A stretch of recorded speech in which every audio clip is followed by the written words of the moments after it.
Okay, let's unpack this. Welcome back to the deep dive. Today we're getting into something really interesting and maybe a bit uncomfortable: excessive entitlement. Right. Usually when we talk about entitlement, it's negative, isn't it? Something you diagnose, something you want to get rid of. Exactly. But the sources we're looking at today, they show this huge shift in thinking, really conceptualized and driven by Ratnam. She's kind of asking us to flip the script. Yeah, she is. To see entitlement not just as a problem, but maybe as a difficult but potentially powerful tool, a tool for ethical engagement, for change. It sounds counterintuitive, but let's get into it. Our sources today, they come from this international panel discussion, right? One that Ratnam actually organized. That's right. She brought together scholars specifically to look at how pervasive, how widespread this idea of excessive entitlement is, especially in education systems around the world. And this wasn't just academics talking theory in a vacuum. No, not at all. This was a gathering of people from really different places, different contexts, all of them facing pretty serious pushback, institutional resistance, real conflicts. And the mission here, this is what I think makes this deep dive so interesting. It feels kind of revolutionary. It's Ratnam's vision driving this shift. Definitely. Because think about it. Normally you might analyze a problem, maybe write a paper, point fingers. Right. Diagnose it from a distance. Yeah. But Ratnam was pushing the panel way beyond just analyzing and understanding the problem. She wanted them to figure out how to actually ethically engage with the behavior. So using that diagnosis, that understanding of entitlement as the starting point for doing something active, for intervention. Precisely. Yeah. The goal is actual transformative practice. We're hearing from experts who are dealing with some heavy stuff, the weight of colonial history in the Caribbean, for instance. Or like administrative deadlock in French universities. Or intense political pressure from the federal level in the U.S., serious stuff. And the significance for you listening is that this might offer a kind of blueprint. The blueprint for what, exactly? Well, for how you deal with entrenched power. Not just criticizing it, but how you actively try to create some agency, some renewal, maybe from the ground up, even when the system feels totally stacked against you. Okay, let's start with that core idea then. The really new part of this project, which is Ratnam's reframing of excessive entitlement itself. How does she manage to shift it from being, this negative label we stick on people? Right, like a judgment. Yeah. How does it become a tool, a concept for ethical action? It's a very conscious move on her part, a strategic pivot, really. And Ratnam calls this out as the highlight, the unique feature of this whole project she's leading. Okay, so what's the key? The key is seeing the problem as relational. That's the crucial bit. If you just point at someone and say, you're entitled, you're creating this blame game, this hierarchy. You versus them. Exactly. But Ratnam emphasizes that actually we are all entangled in a chain of entitlement. It's a system. What does that mean, a chain of entitlement? It means the person you see as excessively entitled, maybe they feel that way, maybe their behavior stems from a sense of entitlement that's coming from the system itself or from someone else higher up that chain. Huh. So it's not just about fixing one bad apple. You have to look at the whole ecosystem. That's it.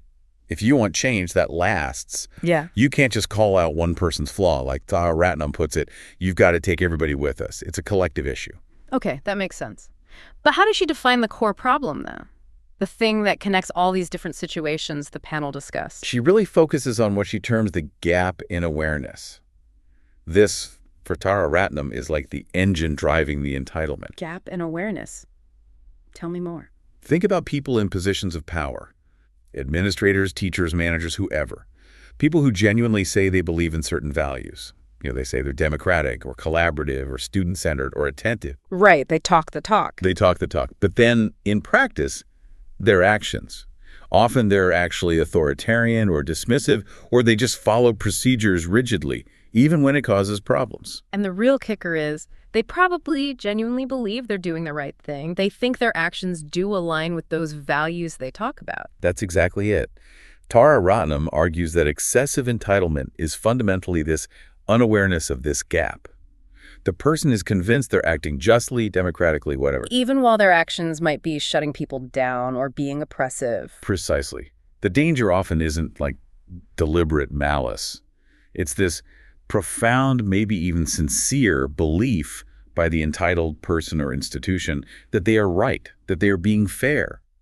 And that conviction allows them to suppress other people's creativity or freedom without even seeing it. Wow, that lack of critical self-reflection. That's what the panel, under Thora Ratnam's guidance, is trying to disrupt. Yes, through this idea of ethical engagement, it makes the whole task way harder, doesn't it?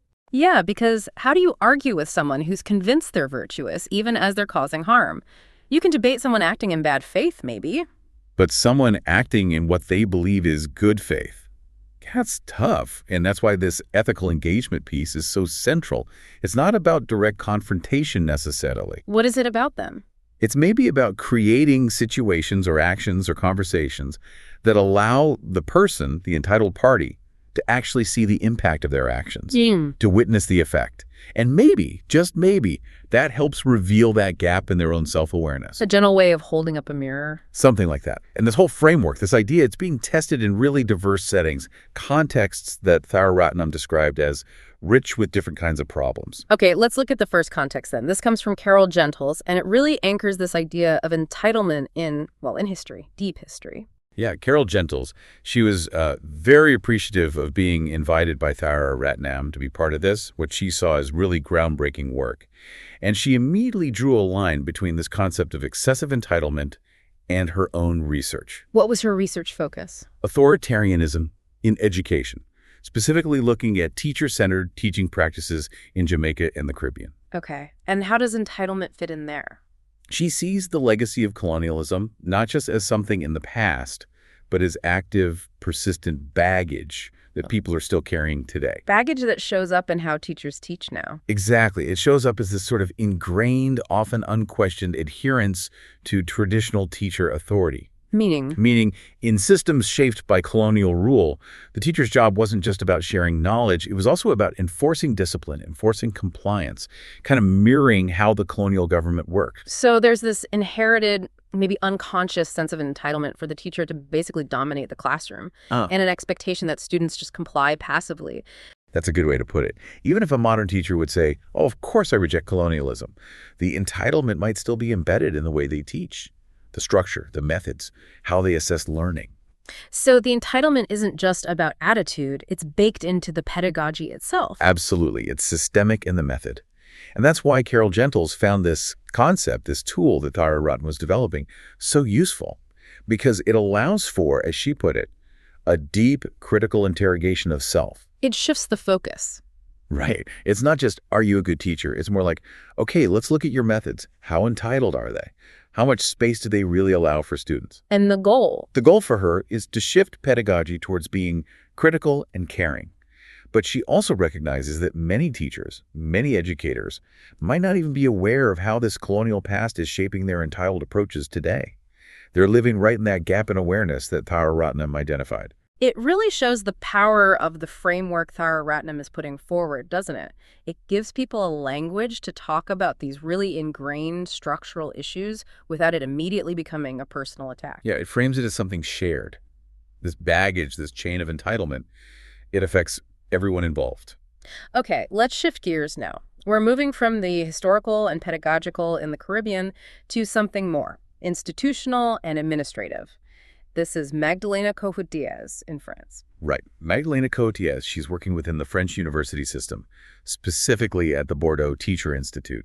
And she talked about really struggling, suffering so hard, she said, with these institutional hurdles. Hurdles created by? Created by the excessively entitled positions held by some of her colleagues, and particularly by administrative staff.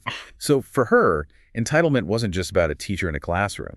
It was bureaucratic blockades, dismissive bosses, people in authority basically shutting down progress. She shared a really specific story, didn't she, involving her colleague Regis Mallet. Yes, a really telling example. Regis Mallet had put together a proposal, something perfectly reasonable, apparently. But the director, the administrative head, just shot it down. How? On what grounds?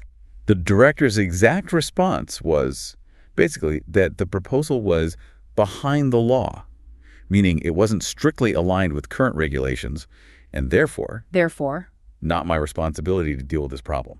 That was the killer phrase. Oof, not my responsibility. You hear echoes of that everywhere, don't you? In any large organization. You really do. It's almost a textbook definition of administrative entitlement. And it perfectly illustrates that gap in awareness, Tyra Ratnam keeps highlighting. How so? Well, the director probably thought they were being responsible, sticking to the rules, protecting the institution legally. They likely saw themselves as just doing their job, being an attentive administrator. But the effect? The effect was completely different. It stifled initiative, it disrespected the work Regis Millett had put in, and it basically asserted this entitled position of, I don't have to engage because procedure says I don't. Procedure used as a weapon against progress. And Magdalena Cohut-Diaz pointed out something really specific about the French system that makes this even harder to deal with, right? The functionary status. Yes, that's a crucial piece of context. Many university staff in France, including professors like her and Regis Millett, are functionary professionals. Meaning they're essentially state employees, public service. Exactly. Paid by the state, very strong job security. It's incredibly difficult to fire them, even if the performance is poor or they're actively blocking change. Okay, so that sounds like good security for the individual. But what's the downside? The downside, as Magdalena explained it, is that if you're facing this kind of entitled behavior from your director or colleagues, you're basically trapped. You can't just say, okay, I'm out of here, I'll find a better job somewhere else. Because there isn't really an elsewhere in the same way. And the people causing the problems aren't going anywhere either. Pretty much. You're locked into the system, into the status quo, which means if you want things to change, you have to find a way to work within that system. Avoidance isn't really an option. Ethical engagement becomes almost a necessity. Which makes Tyra Ratnam's framework not just interesting, but maybe essential in that context. If you can't fight them and you can't leave them, you have to find a way to subtly shift the engagement itself. And that's exactly what Tyra Ratnam picked up on. She directly challenged Magdalena Cohut-Diaz. Challenged her how? She pushed her to define an active practice. What were they actually going to do to engage this director? Tyra Ratnam pointed out that the core problem was this cycle of misunderstanding, of disrespect. And she stressed that if the director lacks that self-awareness, nothing will change. The goal has to be ethical renewal for the whole institution, not just finding a way for Magdalena and Regis to survive. So what did they come up with? What was their proposed action? It was quite clever, actually, a tactical shift. Magdalena and Regis decided they would try to change the conversation internally, move it away from talking about attentive teaching, which is about pedagogy, something the administrator might dismiss. Right. That's not my department. Exactly. And shift it towards talking about attentive management, something that speaks directly to the director's own role and responsibilities. Ah, using his language. Yes. Their plan is to try and find ways to measure managerial competencies, to define what attentive management looks like, and basically hold the administration accountable to that standard, trying to prevent excessive entitlement at that systemic administrative level. That's smart. It's not accusing him of bad teaching. It's asking him to be good at his own job, according to criteria they help define. Precisely. It's about framing the issue in terms the entitled party might actually engage with. Before we move on from this section, Yaron Shutt made an interesting observation here, didn't he? About the different scales of entitlement they were discussing. He did. It was a useful synthesis.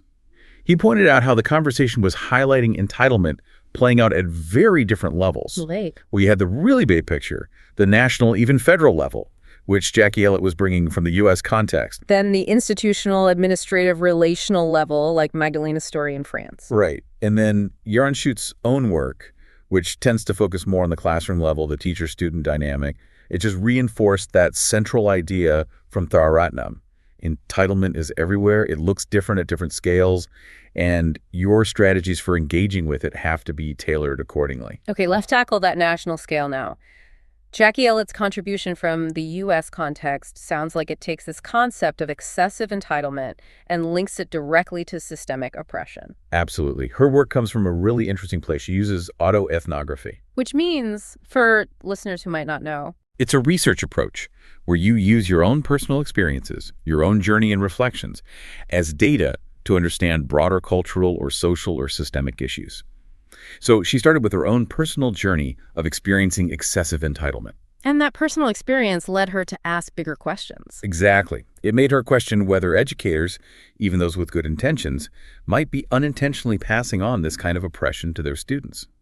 She explicitly connected this to Paulo Freire's ideas. Freire, the critical pedagogue who talked about education being either liberating or domesticating, right? That's the one. Jackie Ellett is basically applying that lens to what she's seeing in the U.S. right now, describing the current political climate as having this huge pushback on diversity, inclusion, and equity, DEI. She sees that pushback as a form of systemic entitlement. Yes, as a fundamental attack on educational justice.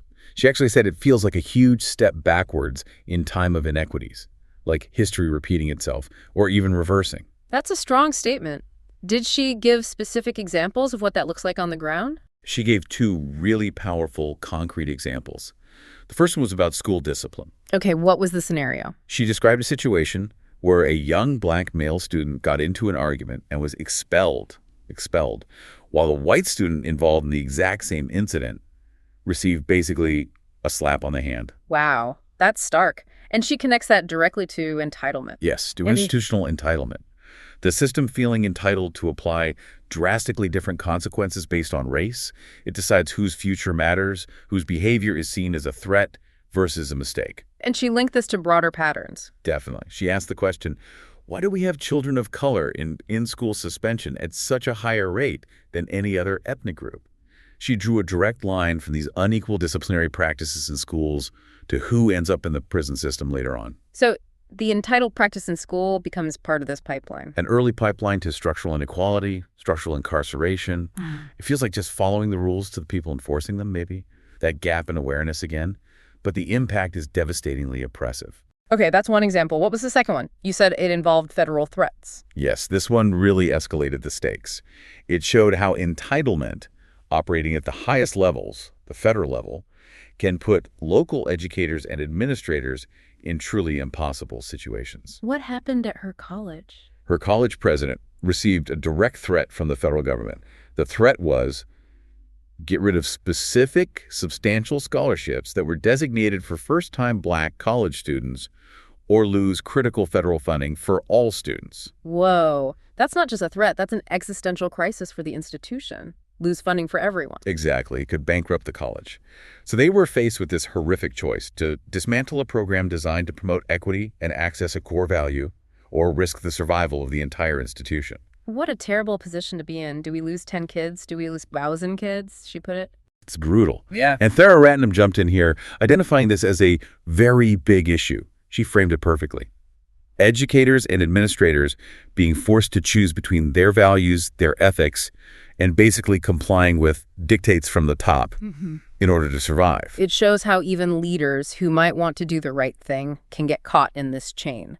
Compliance with the more powerful entity's entitlement becomes the priority over their own ethical compass. That's it. The system's entitlement forces compliance downwards. So, given this scale of resistance, we're talking federal government level here, not just a difficult director. Like in Magdalena's case, how on earth does Jackie Ellett propose any kind of active practice for ethical engagement? What can you even do? Her approach has to be different. It's inherently subversive. She was very realistic. We can't protest visibly without being shot down. Open defiance isn't feasible. So what's the plan? The plan is to work in the cracks, to gather evidence, specifically powerful qualitative student voices. She talked about doing this formally, seeking IRB approval. IRB, Institutional Review Board. Remind us why mentioning that is significant. It signals that this isn't just casual complaining or anecdote gathering. IRB approval means she's undertaking formal, ethically reviewed research involving human subjects. It gives the work academic rigor and protection. She's serious about documenting the human impact of this systemic entitlement. And the goal is to use these documented student stories to engage the system somehow. Yes, but subversively. To use these documented realities, these powerful narratives, to push for justice and renewal from within, working in those cracks she mentioned. It's about finding leverage points where these stories might make a difference, even if it's not a public confrontation. And Thera Ratnam supported this approach. Strongly. Thera Ratnam really emphasized the importance of this documentation process itself. She pointed out that keeping that diary of our struggles, as Jackie called it, documenting the process of trying to act ethically within these huge constraints, is itself an act of agency. It turns the struggle into data. Exactly. And that data, that documented process, becomes a crucial resource for others around the world who are facing similar impossible situations. It shows that agency is possible, even if it's quiet and subversive. Okay, that's powerful. Let's shift focus again now to something that sounds more positive. Yaron Schitt and Panina's work on attentive teaching. Yes, this provides a kind of counterpoint.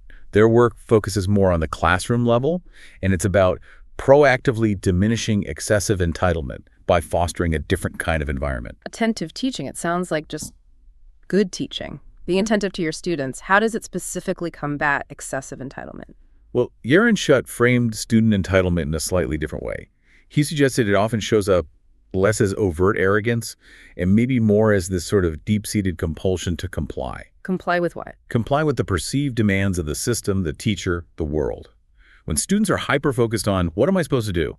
What's the right answer?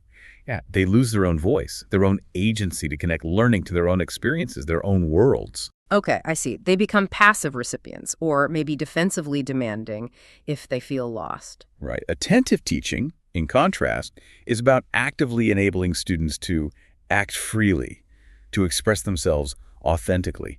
The teacher really listens, tunes into the students' actual realities, their feelings, their anxieties, not just their academic performance. So it's about creating a space where students feel safe enough to be vulnerable, to be themselves, rather than needing to put up a front or demand attention in negative ways. That seems to be the idea.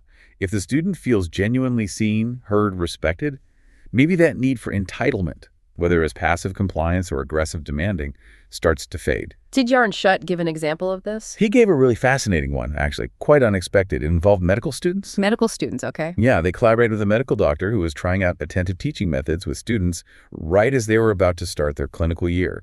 Going into hospitals, dealing with real patients for the first time, high stakes. Definitely high pressure. What was the attentive teaching technique? It was simple, but revealing.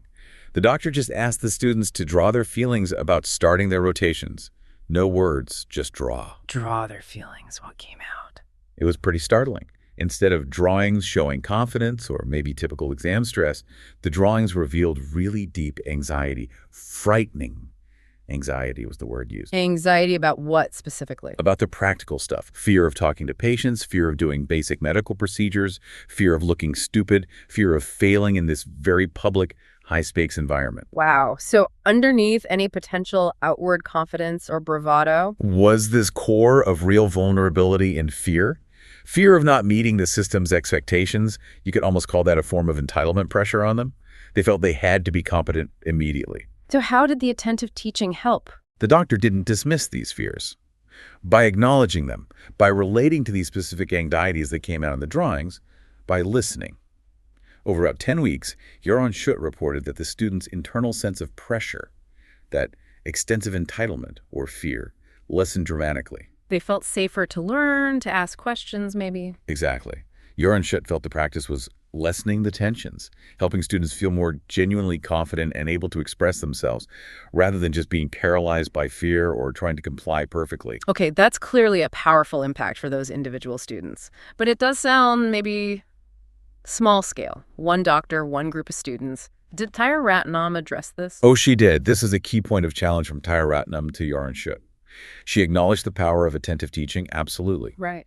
But you pushed him. Pushed you on what? On what new dimension this whole concept of excessive entitlement, the focus of her project, actually brings to his work on attentive teaching. If attentive teaching already works, why complicate it by bringing in this potentially negative term, entitlement? That's a fair question. What was the implication? The implication was about sustainability and scale. Tara Ratnam pointed out that while it's great for one teacher to transform things for their students, that change often remains limited.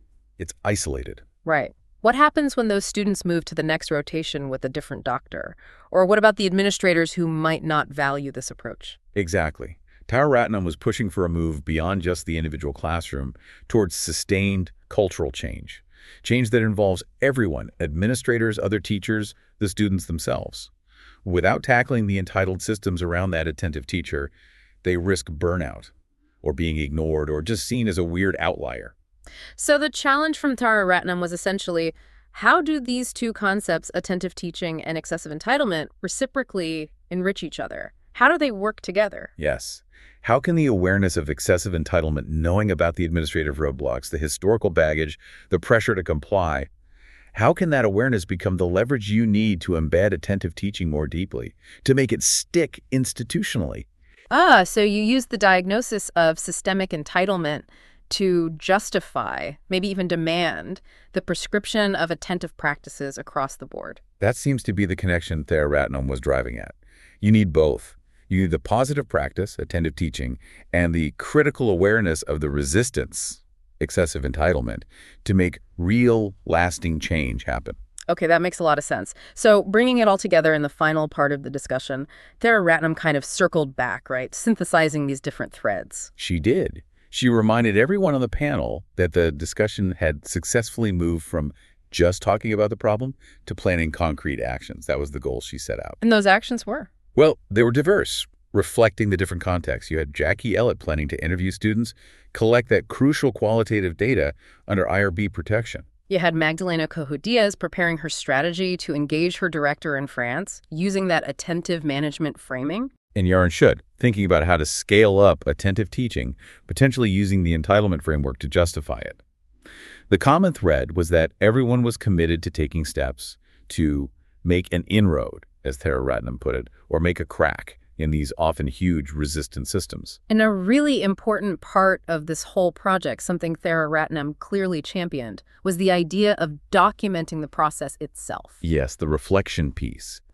This came up strongly, especially with Jackie Ellett's idea of keeping a diary of our struggles. It's not just about the outcome.